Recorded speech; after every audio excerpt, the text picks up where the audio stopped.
Specific heat capacity of water के बारे में थोड़ा सा हम लोग थर्मोडायनेमिक्स में स्टडी किए थे, याद है ना, जहाँ से हमने 1 कैलोरी की डेफिनेशन को डिफाइन किया था, जहाँ से हमने 1 कैलोरी की डेफिनेशन को डिफाइन किया था, याद है। When the temperature is raise from 14.5 degree to 15.5 degree, amount of heat required, ठीक है, that was in joule. Joule में वो वैल्यू कितनी आई थी 4.186 and that was defined as a 1 calorie. याद है सबको कितना था वो उसी को हमने 2 लिख दिया था, 4 जूल। स्पेसिफिकली हमने डिफाइन किया था 14.5 डिग्री सेंटीग्रेड से 15.5 डिग्री सेंटीग्रेड। तो वाटर इतना एनर्जी लेता है 1 डिग्री टेम्परेचर को इंक्रीज करने के लिए, 1 ग्राम ऑफ वाटर, ठीक है, 1 ग्राम ऑफ वाटर। इसी को हम लोगों ने क्या बोला था, स्पेसिफिक हीट कैपेसिटी। याद है सबको।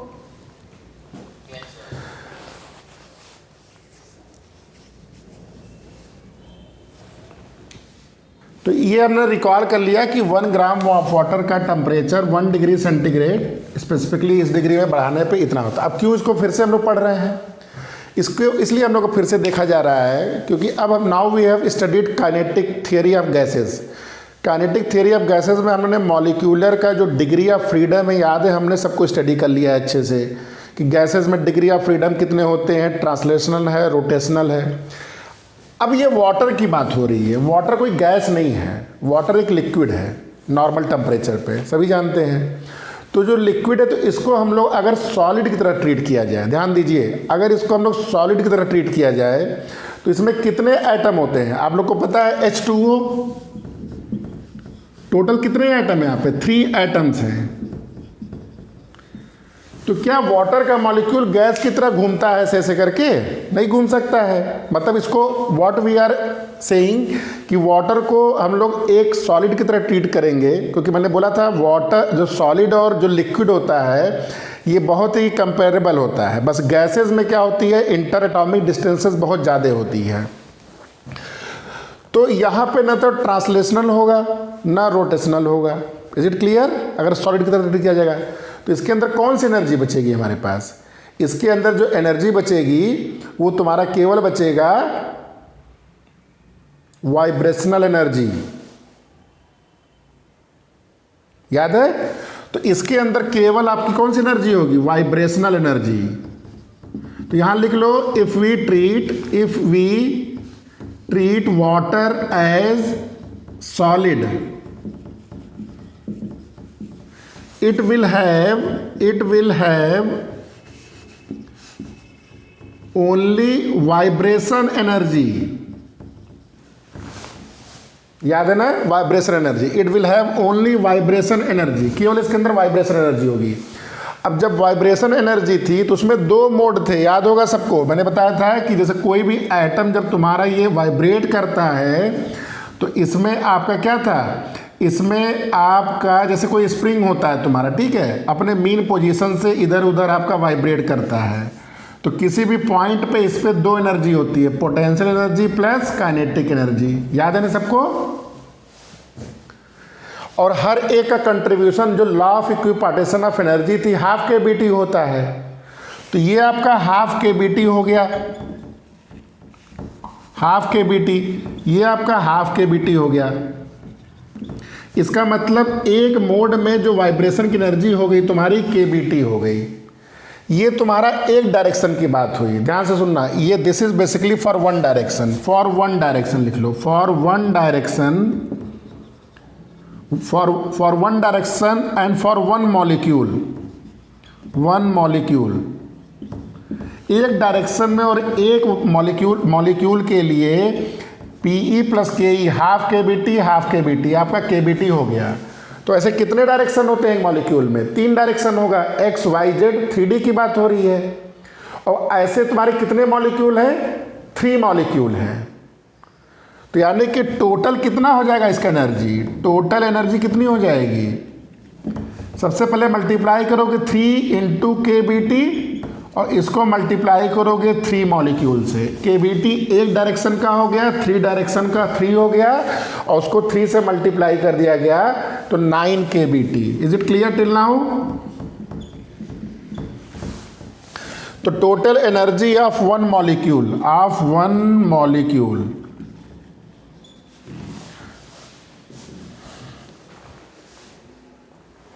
यहां तक समझ में आ गया सबको अच्छे से? अब बताओ जब 1 मॉलिक्यूल का होगा इतना, तो 1 मोल की एनर्जी कितनी हो जाएगी? एनर्जी ऑफ 1 मोल, हाँ 1 मोल, इसको आप क्या करोगे 9 केबीटी को 1 मोल के मतलब एवोगाड्रो नंबर से मल्टीप्लाई कर दोगे। तो ये 9 KBT, KB into N A, इसी को जानते हो हम लोग, नया जो बोलते थे इसी को हम लोग आर बोलते थे।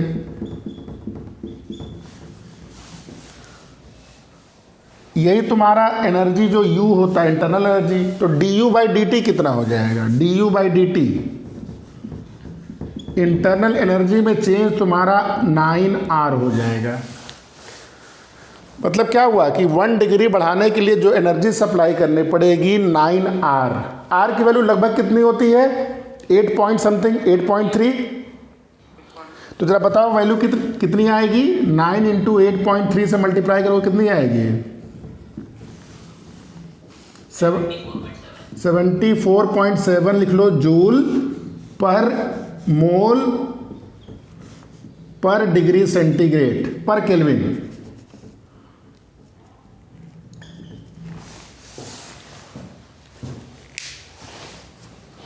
ठीक है, समझ में आया ये?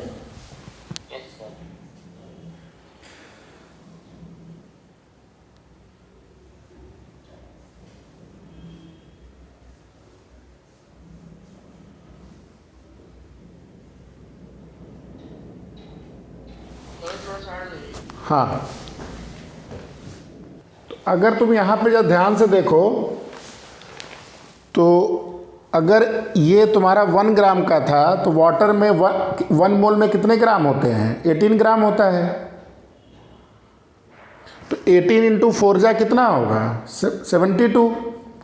तो 18 4 जा 72 और जो भी होगा तो 75। देखो ये जो प्रैक्टिकल वैल्यू है और ये जो आपकी थियोरेटिकल वैल्यू आ रही है ये एकदम आपका सही बैठ रहा है।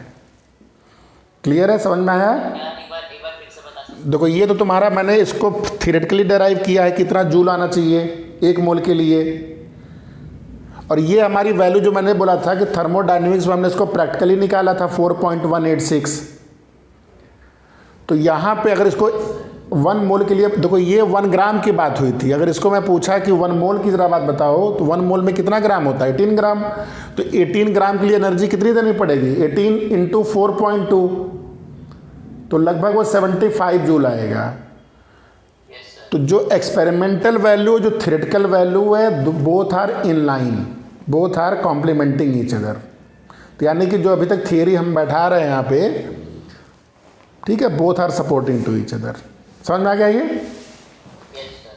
देखो मीन फ्री पाथ हमने सबसे पहले चैप्टर के स्टार्टिंग में इसके डेफिनेशन को लिखा था, याद होगा, चाहो तो देख लो। डेफिनेशन क्या था कि distance travelled between 2 successive collision. नाम से बड़ा क्लियर लग रहा है कि मॉलिक्यूल जब फ्रीली घूम रहा है इन्वायरमेंट में यहाँ पे, तो distance travelled between 2 successive collision, that is called your mean free path. ये समझ में आ गया ये? ध्यान से देखो, इसका जो डेरिवेशन है इसमें कुछ एजम्पशन लिया गया है, ठीक है, ध्यान देना। सबसे पहले जो मॉलिक्यूल होता है उसको हम लोग स्फेरिकल शेप मान रहे हैं और इसका डायमीटर d लिख लो। Let us assume molecule having spherical shape of diameter d। ठीक है, ये हो गया डायमीटर। उसके बाद स्मॉल n लिख लो, number of molecules present per unit volume.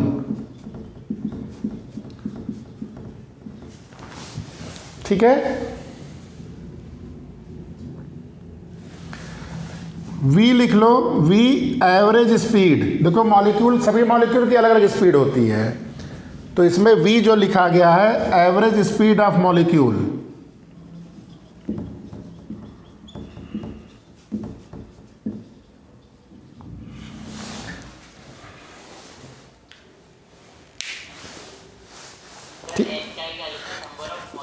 Number of molecules present per unit volume, V bar average. ठीक है, ऐसे लिख दो, वी एवरेज ऐसे भी लिखते हैं या ऐसे लिख दो, वी बार किसी भी तरीके से, दोनों सिंबल है, वी बार लिख दो या ऐसे करके, इसका मतलब एवरेज। ठीक है, अब एक फिगर बनाइए, बहुत ध्यान से देखिए, समझिए। अब यहाँ पे ये दो चीज़ आपने लिख लिया है। अब देखो जब मॉलिक्यूल चल रहा है ना, तो मॉलिक्यूल जब चल रहा है तो डेरिवेशन के पॉइंट ऑफ व्यू से हम ये मान के चल रहे हैं, देखो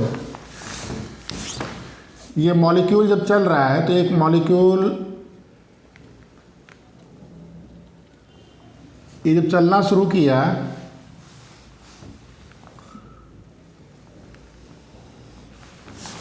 तो ये मान के चल रहे हैं कि सभी कुछ रुक गया है, सारे मॉलिक्यूल रुक गए हैं। अजम्पशन सुनो, सारे मॉलिक्यूल, अगर सबको तुम घूमते घामते मानोगे ना तब तो नहीं निकाल पाओगे। अजम्पशन क्या ले रहे हैं कि केवल एक मॉलिक्यूल ट्रेवल कर रहा है, बाकी सब स्टैटिक हैं। क्लियर? हाँ, अब देखो जब ये मॉलिक्यूल चलेगा तो कितने एरिया को स्वीप करते चलेगा, ध्यान से सुनना, कितने एरिया को स्वीप का मतलब क्या हुआ कि कितने, देखो ये ऐसे समझ लो, कोई मॉलिक्यूल मान लो अगर यहां पे है,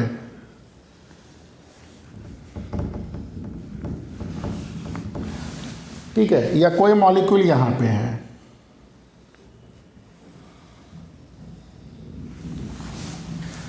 तो ये मॉलिक्यूल जब चल रहा है यहां से मान लो, ठीक है,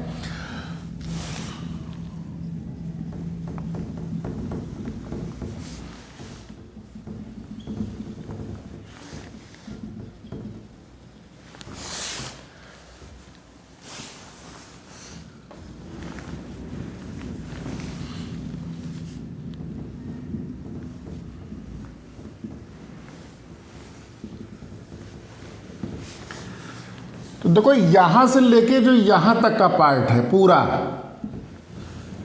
ये मान के चलो, ध्यान से सुनना, ये वाला मॉलिक्यूल चल रहा है, बाकी मॉलिक्यूल जो स्मॉल n दिया गया है उसके हिसाब से पूरे मॉलिक्यूल हर जगह रुके हुए हैं। जब ये मॉलिक्यूल चलना शुरू किया तो जो भी इसके बीच में टेंजेंशली मिलेंगे या जो मॉलिक्यूल अंदर होंगे, इन सब से ये कोलाइड करता चलेगा। यस या नो? जो मॉलिक्यूल इससे दूर होगा, मतलब जो मॉलिक्यूल ऐसे होगा, उससे ये कोलाइड नहीं करेगा। और सोचो जिस मॉलिक्यूल से कोलाइड कर रहा है ना, वो जैसे बटर होता है, बटर की तरह समझो, उसको कट करते हुए आगे बढ़ता जा रहा है। मतलब ये नहीं कि उससे अपनी डायरेक्शन चेंज कर रहा है, मतलब ये पार्ट अगर मिला तो इसको कट करते हुए चल गया, इसको मिला कट करते हुए चला गया, इसको टच करते हुए निकल गया। समझ में आ गया थे? तो इस तरह ये कितने वॉल्यूम को ये तुम्हारा स्वीप करते हुए आएगा, मतलब कितने वॉल्यूम को कवर करते आएगा। देखो ये आपका D है, ये आपका D है, ये आपका D, तो यहाँ देखो ये जो बन रहा है तुम्हारा,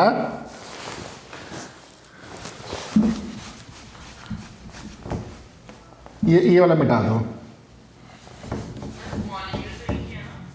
मॉलिक्यूल एक ट्रेवल कर रहा है, बाकी स्मॉल n के हिसाब से डिस्ट्रीब्यूटेड तो है ना। बाकी जो मॉलिक्यूल स्मॉल n जो मैंने लिखा है, नंबर ऑफ मॉलिक्यूल्स प्रेजेंट, वो तो प्रेजेंट है ही ना। तो मान लेते हैं ये v वेलोसिटी से डेल्टा t टाइम तक चलता है, तो कितना वॉल्यूम को स्वीप करेगा ये बताओ मुझे बस। देखो ये यहाँ से जो यहाँ का डिस्टेंस होगा, ये जो रेडियस होगा तुम्हारा, ये आपका, देखो ये आपका हो गया d/2, ये आपका d/2। तो यानी कि जो सिलेंडर बन रहा है d, उसका अगर रेडियस ले लिया जाए तो इस पूरे पार्ट को वो स्वीप करते हुए आ रहा है। समझ में आया डी कैसे लिया गया? इधर का रेडियस d/2, इधर का रेडियस d/2, तो ये वाला मॉलिक्यूल टच हो गया। सिमिलरली इस साइड में इधर का d/2 और इधर का d/2, यानी कि जो एक सिलेंडर बन रहा है जिसका रेडियस d होगा उतने वॉल्यूम को स्वीप करते चलेगा। v वेलोसिटी से चल रहा है, डेल्टा टी टाइम में कितना डिस्टेंस ट्रेवल करेगा? v into delta T. तो सबसे पहले लिख लो डिस्टेंस ट्रेवल्ड। डिस्टेंस ट्रेवल्ड कितना हो जाएगा? v into delta T. Volume swept कितना होगा? Volume swept pi D square v into delta T. तो इस पूरे जर्नी में ये इतना वॉल्यूम को कवर कर रहा है। तो ये बताओ मुझे कि कितने नंबर ऑफ कोलिजन होंगे? भाई जितने मॉलिक्यूल रास्ते में मिलेंगे वो सबसे कोलिजन करता चलेगा। तो स्मॉल n क्या था? Number of molecules. तो नंबर ऑफ कोलिजन कितने हो गए? Number of collision n into pi D square v into delta T. समझ में आया था? तो ये नंबर ऑफ कोलिजन है कितने टाइम में, यहीं पे छोटा लिख लो इन टाइम डेल्टा टी। तो number of collision per unit time कितना हो जाएगा? Number of collision per unit time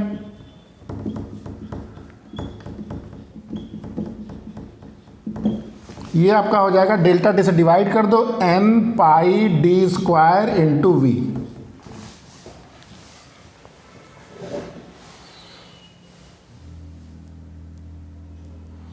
तो इतने तो कोलिजन किया पर यूनिट टाइम में। तो अगर पूछा गया कि time between two successive collision कितना हो जाएगा? Time between two successive collision, time between two successive collision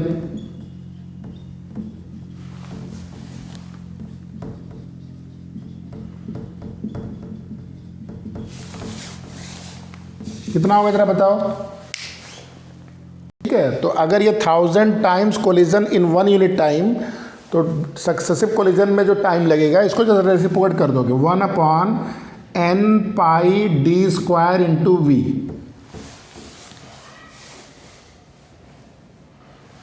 ठीक है, तो इसी को लिख लो टाउ लिखते हैं, इसको टाउ बोलते हैं। ठीक है, टाउ हो गया successive collision between two time between two successive collision.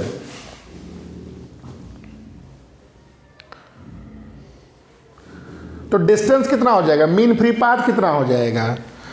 इतना टाइम लग रहा है दो कोलिजन के बीच में, वेलोसिटी v है, तो मीन फ्री पाथ टाइम कितना लगेगा, कितना डिस्टेंस ट्रेवल करेगा?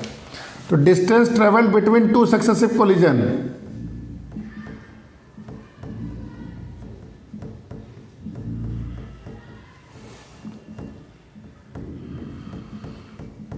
टू सक्सेसिव कोलिजन, इसको वेलोसिटी से मल्टीप्लाई कर दो, टाउ को v से मल्टीप्लाई कर दो,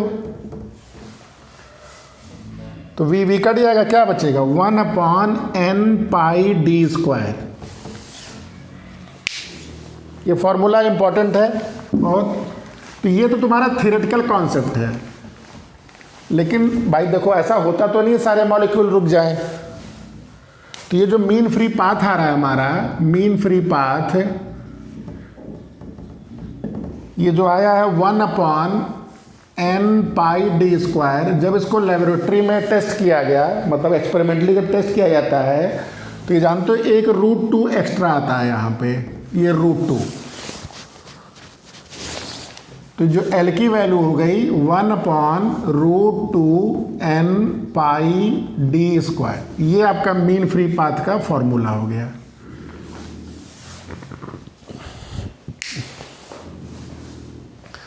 यहाँ पे ध्यान देना, ये जो n होता है ना, ये तुम्हारा कई बार ऐसे भी समझ लो, ये स्मॉल n जो होता है कैपिटल N/v है। तो कई बार ये जानते हो एक फॉर्मूला आपके जेईई मेन के क्वेश्चन में यूज भी हुआ है, देखो ये √2 हो गया, ये आपका कैपिटल N/V पाई d स्क्वायर।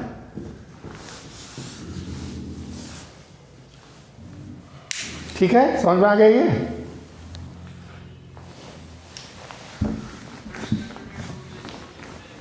कहाँ पे? Distance travelled between two successive collision, tau को मल्टीप्लाई कर दो v से। जो N/V आया, इसको बार बार मैं इसलिए बोल रहा हूँ, क्वेश्चन यहीं से पूछते हैं, इसमें दिखता नहीं है कहीं, इसमें फॉर्मूले में कहीं वॉल्यूम दिखता नहीं है, ठीक है। लेकिन ये स्मॉल n क्या है? नंबर ऑफ मॉलिक्यूल्स पर यूनिट वॉल्यूम। यानी कि किसी रूम में अगर मॉलिक्यूल है तो कैपिटल N तो फिक्स हो जाता है। चेंज क्या हो सकता है आपका? चेंज क्या हो सकता है? देखो इस फॉर्मूले में आपका चेंजेबल वैल्यू क्या है? अगर कोई भी स्टैटिक वेरिएबल चेंज हो रहा है तो रूम में ना स्मॉल n चेंज होगा, पाई कांस्टेंट है, ना डायमीटर चेंज होगा। क्या चेंज हो सकता है? वॉल्यूम। अब वॉल्यूम भी क्या चीज़ है? वॉल्यूम किस पे डिपेंड करता है? वो गैस इक्वेशन से काम करता है। तो कल को यहाँ पे टेम्परेचर अगर बढ़ाया जाए, मान लो टेम्परेचर में चेंज किया जाए, प्रेशर में चेंज किया जाए, तो आपका ये मीन फ्री पाथ में देखो चेंज होगा, है कि नहीं? तो ये चीज़ आपको ध्यान रखना है, ठीक है? ये मार्क कर लीजिएगा, इसी में से क्वेश्चन बनाया जाता है जब भी बनता है।